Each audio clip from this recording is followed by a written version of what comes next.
ফোনে চার্জ কম থাকলে কি করবেন? দ্রুত চার্জ শেষ হয়ে যায় এমন 5টা সেটিংস দেখাবো আজকে আমি।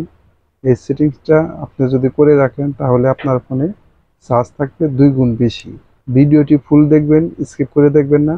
প্রথমেই আপনারা আপনাদের ফোনের সেটিংসে আসবেন। সেটিংসে আসার পরে এইদিকে যদি এই ফিচারটা যদি না থাকে, পাওয়ার সেভ মোড, তো আপনারা আপনাদের সেটিংসে আসবেন। সেটিংসে আসার পরে এই যে নিচে আসবেন, ব্যাটারিতে আসবেন। ব্যাটারিতে আসার পরে আপনারা কি করবেন, এখানে এই যে পাওয়ার সেভ, যে পাওয়ার সেভ মোড, তো আপনারা এটা অন করে দেবেন। এটা অন করে দিলে আপনার ফোনের চার্জটা বেশি থাকবে। তো দ্বিতীয় সেটিংসটা যেটা হলো আপনাদের ফোনের লোকেশনটা, লোকেশনটা আপনারা অফ করে দিবেন। এই আমি নোটিফিকেশন থেকে এখান থেকে আমি অফ করে দেব। এখানে যদি আপনাদের এই লোকেশনটা অন থাকে তো জাস্ট আপনারা এটা অফ করে দিবেন। এটা অফ করে দিলে আপনার ফোনের চার্জটা আরও বেশি থাকবে।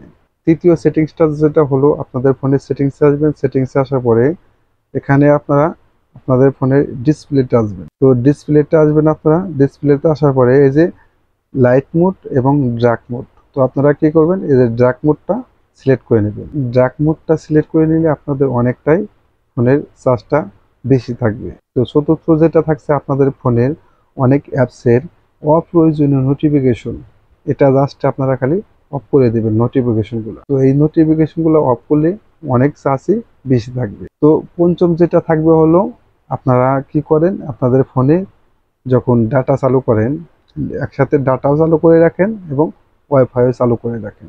তো এই ক্ষেত্রে আমি বলবো আপনারা যে কোনো একটা অন করে দেবেন। যদি আপনি ওয়াইফাই চালু করে রাখেন, ডাটা অফ করে রাখবেন, এবং যদি ডাটা চালান তাহলে আপনার ওয়াইফাইটা অফ করে দিন। এই 5টা সেটিংস যদি আপনি করে রাখেন আপনাদের ফোনে, অবশ্যই আপনাদের ফোনে 2 গুণ চার্জ বেশি থাকবে। ভিডিওটি যদি ভালো লাগে অবশ্যই চ্যানেলটি সাবস্ক্রাইব করে রাখবেন।